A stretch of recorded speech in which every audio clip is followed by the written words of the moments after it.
আপু একটু বলুন না প্লিজ, পোরটা কিভাবে একদম পার্মানেন্টলি রিমুভ করে ফেলবো? আমার না অনেক পোর।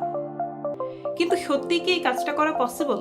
পোর রিমুভ কিভাবে করব এই কোশ্চেনটা না করে আসলে টেকনিক্যালি রাইট যে কোশ্চেনটা আমাদের করা উচিত সেটা হচ্ছে কিভাবে আমরা আমাদের পোরের হেলথ ভালো রাখবো, কিভাবে আমাদের পোরগুলো ক্লিন থাকবে এবং ইন দ্য রেজাল্ট কিভাবে আমাদের পোরের সাইজটা খুব লম্বা সময় পর্যন্ত কন্ট্রোলে থাকবে।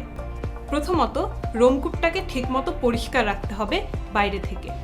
আপনার পোরের ভিতরে যখন তেল, ময়লা, ডার্ট, ডাস্ট, ডেড সেল এগুলো জমে যায় এবং ব্ল্যাকহেড তৈরি হয়, তখন সবচেয়ে বেশি প্রমিনেন্টভাবে এই পোরগুলো বোঝা যায়।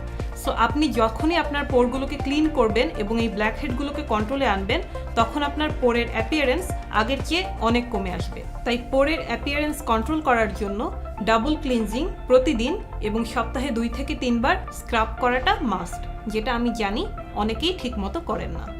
অয়েলি স্কিনে পোরের মেইন কারণ কি বলেছিলাম মনে আছে? অতিরিক্ত সিবাম, তাই না? আর অতিরিক্ত সিবাম গলাতে সবচেয়ে ভালো কাজ করে বিএইচএ বা বেটা হাইড্রক্সি অ্যাসিড। বিএইচএ আপনার পোরের ভেতরের সেবামটাকে মেল্ট করে ফেলে এবং বাইরে নিয়ে আসে।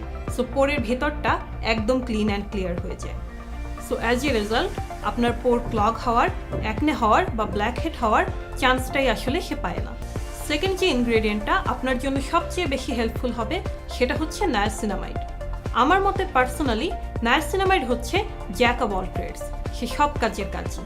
বিএইচএ যেমন ইনস্ট্যান্টলি আপনার স্কিনের সেবামটাকে মেল্ট করে দূর করে দেবে, নায়াসিনামাইড সবসময় ইউজ করলে ইন দ্য লং রান আপনার স্কিনের অয়েল প্রোডাকশনটাই কন্ট্রোলে থাকবে। ফলাফল, অতিরিক্ত সিবাম প্রোডাকশনের কারণে আপনার নাকের আশেপাশে মৃত্যুকূপের মতো বড় বড় পোরগুলো আর দেখা যাবে না। ক্লে মাস্ক টেম্পোরারি সলিউশন হিসেবে পোরের জন্য খুবই ভালো কাজ করে। আপনি যদি সপ্তাহে 2 থেকে 3 বার নাকের আশেপাশে, কপালে, থুতনিতে, মানে আপনার স্কিনের যেই সব জায়গায় পোরগুলো বেশি প্রমিনেন্ট এই সব জায়গায় ক্লে মাস্ক ইউজ করেন এবং 20 থেকে 30 মিনিট সেটা রেখে ক্লিন পানি দিয়ে ধুয়ে ফেলেন, তাহলে আপনি একটা ভিজিবল ডিফারেন্স আপনার পোর সাইজে দেখবেন এবং এই রেজাল্টটা হবে বেশ অনেকটাই ইনস্ট্যান্ট। এই রকমের ক্লে মাস্কের ইনগ্রেডিয়েন্ট হিসেবে আপনি লক্ষ্য রাখবেন কাওলিন ক্লে, মুলতানি মাটি, বেন্টোনাইট ক্লে, ভলকানিক অ্যাশ এগুলোর দিকে।